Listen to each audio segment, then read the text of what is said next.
Human rights పీడబ్ల్యూఏఓ TV channel ప్రేక్షకులకు human rights PWA సంస్థ తరపున హృదయపూర్వక నమస్కారాలు తెలియపరుస్తూ ఈరోజు మనము మన రాష్ట్రానికి కాంగ్రెస్ పార్టీ వ్యవహారాల ఇన్ఛార్జిగా వచ్చినటువంటి మన మీనాక్షి గారి గురించి మనము ఈ మధ్య కాలంలో వారు వచ్చిన తర్వాత వారి గురించి పేపర్లో సోషల్ మీడియాలో కొన్ని విషయాలను గమనించడం జరిగింది.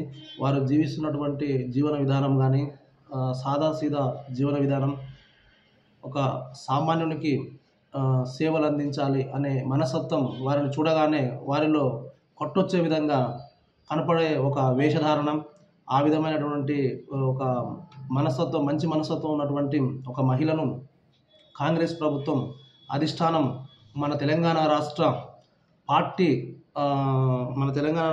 పార్టీ సలహాదారుడుగా, వ్యవహారాల ఇన్ఛార్జిగా మన మీనాక్షి నటరాజన్ గారిని ఏర్పాటు చేసినందుకు కాంగ్రెస్ పార్టీ అధిష్టానానికి human rights protection and welfare awareness organisation తరఫున హృదయపూర్వక ధన్యవాదాలు తెలియపరుస్తున్నాం.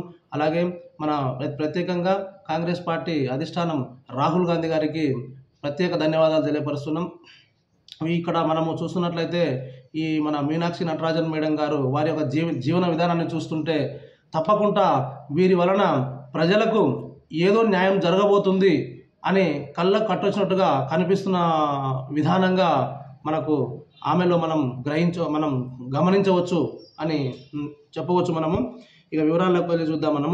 తను ఏమంటున్నారంటే, పదవుల కోసం పైరవీలు వద్దని చెప్పేసి ఈరోజు ఒక పత్రికా ప్రకటన రావడం జరిగింది.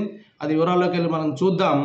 హెడ్లైన్స్ వచ్చేసి, పనిచేసే వారి వివరాలు తెప్పించుకుంటా, కష్టపడే వారికి న్యాయం జరుగుతుంది. ఇది చాలా మంచి వర్డ్. ఎవరికి న్యాయం జరుగుతుంది? కష్టపడే వారికి న్యాయం జరుగుతుంది. ఇది ఎంత మంచి వర్డ్ అంటే, నిజంగా చెప్పాలంటే దీన్ని మేడం గారు ఈ వర్డ్ అంటున్నారు అంటే దీన్ని ఖచ్చితంగా నెరవేరుస్తారని మేము అనుకుంటున్నాం. చూద్దాం. ఇంకా ప్రభుత్వ పథకాలను ప్రజల్లోకి తీసుకెళ్ళండి. ఇది మన రాష్ట్ర ముఖ్యమంత్రి గారు కూడా ఎప్పటి నుంచో చెప్తున్నారు, ప్రజల్లోకి ప్రభుత్వ పథకాలను తీసుకెళ్ళండి అని చెప్పేసి. పార్టీ అంశాలు బయట మాట్లాడితే వేటు. ఈ విషయానికి వస్తే మన తీన్మార్ మల్లన్న మనం అబ్జర్వ్ చేసినట్లయితే ఇలా ఆయన పరిస్థితి ఏ విధంగా ఉందో చూడొచ్చు. కాబట్టి ఈ పార్టీ విషయాలను బయట మాట్లాడితే వేటు పడదని చెప్పి పార్టీ నాయకులకు హెచ్చరించారు మేడం గారు. రాహుల్ను పీఎం చేసేందుకు కృషి చేయండి.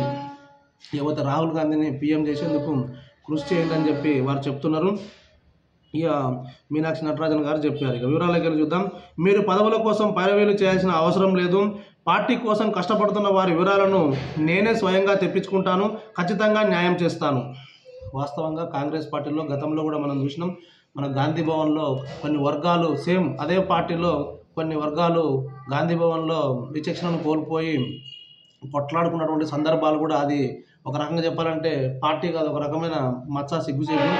కానీ ఇవన్నీ గమనించి అనుకుంటాం మన కాంగ్రెస్ పార్టీ అధిష్టానం కేంద్రం నుంచి వీటన్నింటినీ సమర్థంగా చేయగల ఒక సామర్థ్యం ఉన్న ఒక శక్తి, మహిళా శక్తి. ఆ మహిళా శక్తిని అందుకని ఇక్కడికి పంపించి ఉంటారని చెప్పి నేను భావిస్తున్నాం అని మెదక్ మల్కాజ్గిరి లోక్సభ నియోజకవర్గాల పరిధిలోని కాంగ్రెస్ నేతలకు పార్టీ రాష్ట్ర వ్యవహారాల ఇన్ఛార్జి మీనాక్షి నటరాజన్ భరోసా ఇచ్చారు. ప్రభుత్వం అమలు చేస్తున్న పథకాలు, కార్యక్రమాలను ప్రజల్లోకి విస్తృతంగా తీసుకెళ్లాలని సూచించారు. ముఖ్యంగా కులగణన ద్వారా అణగారిన కులాలకు జరిగే ప్రయోజనం, వర్గీకరణ అంశాలను క్షేత్రస్థాయిలో విస్తృతంగా ప్రచారం కల్పించాలని పేర్కొన్నారు. కరెక్ట్ మేడం గారు మీరు చెప్పింది. ఇవి చేయడం వలన, ఈ కులగణన, ఈ వర్గీకరణ చేయడం వలన ప్రజలకు ఏ విధమైన మేలు జరుగుతుంది అనే అంశాలను ప్రజల్లోకి తీసుకెళ్లాలి అనే అంశము మీరు చాలా మంచి అంశం.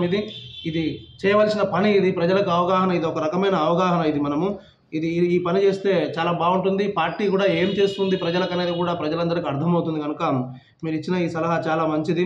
పార్టీలో క్రమశిక్షణకు ప్రాధాన్యం ఇస్తామని, పార్టీ అంతర్గత విషయాలను బయట మాట్లాడితే వేటు పడడం ఖాయమని హెచ్చరించారు. వచ్చే లోక్సభ ఎన్నికల్లో రాహుల్ గాంధీని ప్రధాని చేసేందుకు కృషి చేయాలని పిలుపునిచ్చారు.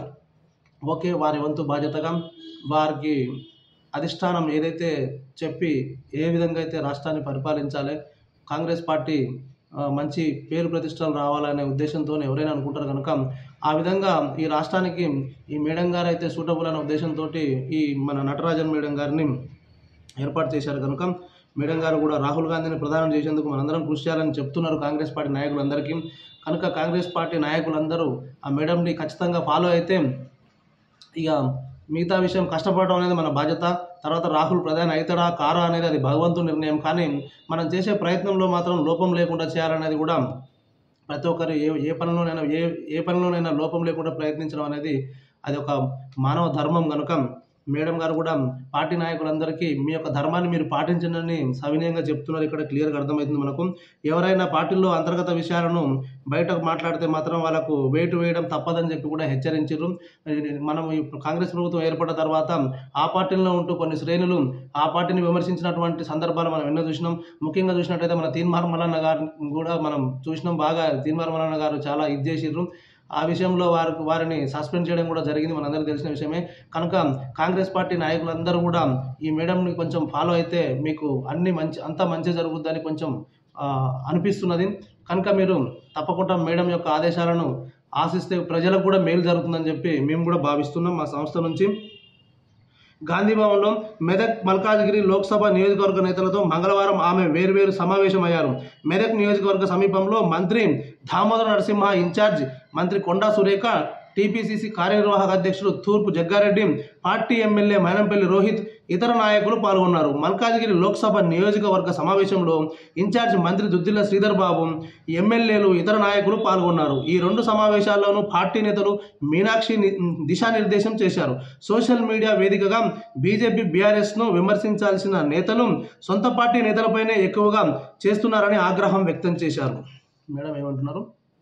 బీజేపీ బీఆర్ఎస్ పార్టీని విమర్శించవలసిన నేతలు సొంత పార్టీని